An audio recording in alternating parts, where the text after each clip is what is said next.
Alyssa. Today we're going to read Fairy Science, Solid Liquid Gassy by Ashley Spires.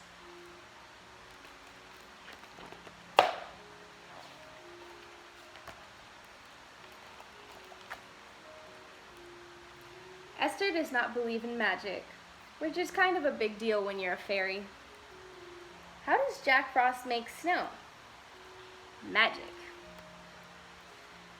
When the other fairies wish on stars, Esther conducts experiments. While they learn spells, she studies the law of density. Alakazoo, I wish. She's a fairy who prefers a microscope to a wand.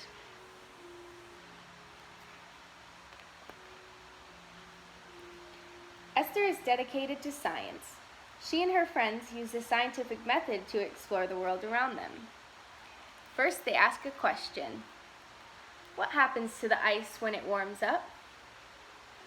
Then they do some research. Don't lick it.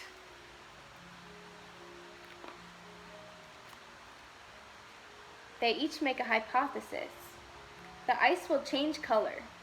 It'll turn into a liquid. It'll turn into a raspberry. They do experiments and they examine their results. Finally, they draw their conclusions. When ice warms up, it turns into a liquid, water. I think mine peed. Oh boy.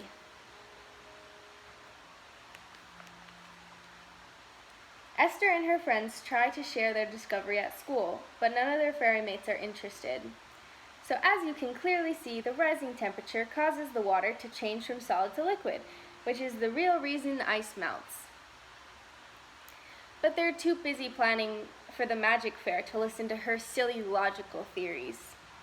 Now Esther, we all know that moon sneezes are what makes the ice disappear each spring.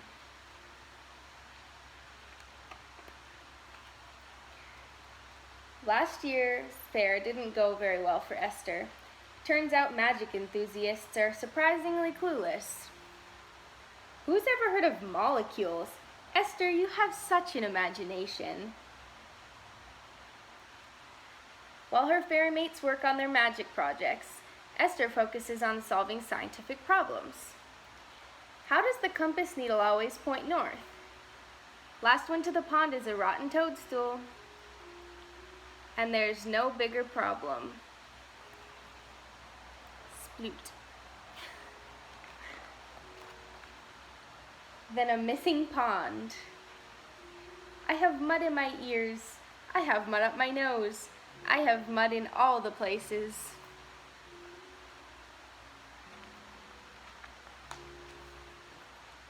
There are lots of ideas about what happened to the pond. An ogre drank it. It went down the drain. It fell in love with a mole and moved underground.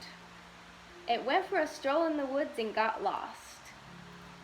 But only Esther and her science pals observed the facts. Maybe it flew away.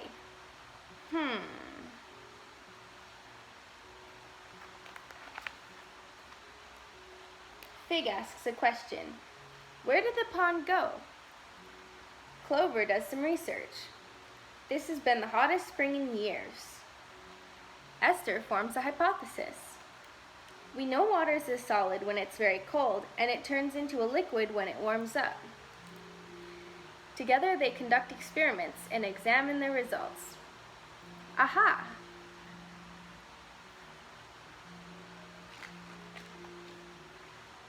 At last they draw their conclusion. The pond is up there.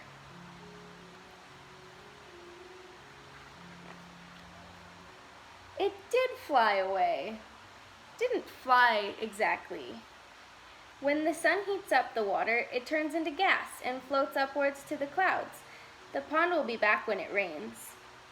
It's called evaporation. Since there's no scientific way to force it to rain, Esther and her friends just have to wait to see if her theory is correct.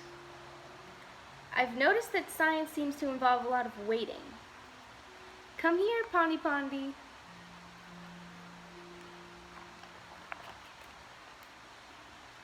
My potion will bring the pond back. They wait and wait and wait a little longer until finally it starts to pour. Eureka! They were right. After a few days of steady rain, the pond is restored. My potion worked! It's amazing that water can change states like that. No wonder some fairies think it's magic. The water cycle is almost magical. It gives Esther the perfect way to bring science to the magic fair. Pixie dust, what can't it do? What your aura says about you. How fate works, why I was meant to write this report. My Aunt Tooth Fairy, the story of a molar hoarder. I'm a solid, I'm a liquid, I'm gassy. The almost magical water cycle. It's not actually magic.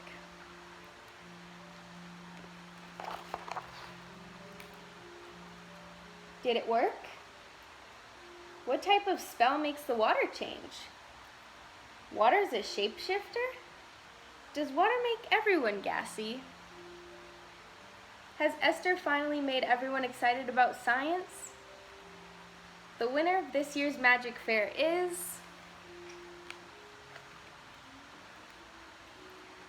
Blossom Dinglepuff for her report, Glitter Boogers, make your snot sparkle. I'm a Pisces, so I understand water. Apparently the Magic Fair isn't ready for science, but the judges appreciate a good costume. Esther, Clover, and Fig get first place for Best Magic Fair Costume Designer. Esther may not have won any trophies, but like all good scientists, she knows that the discovery is the best reward.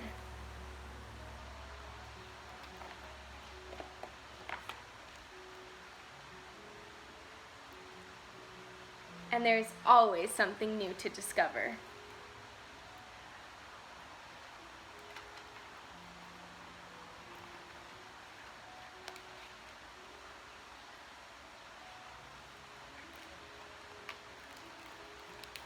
The end.